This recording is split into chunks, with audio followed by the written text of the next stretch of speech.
Please don't forget to subscribe to our YouTube channel if you love the video.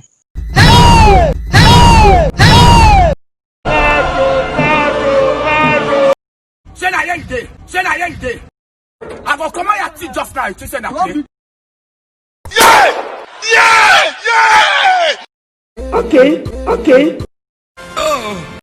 Let this boy suffer for 600 years in this life.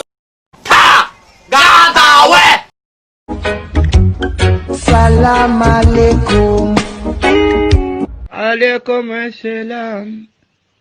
Salam alaikum.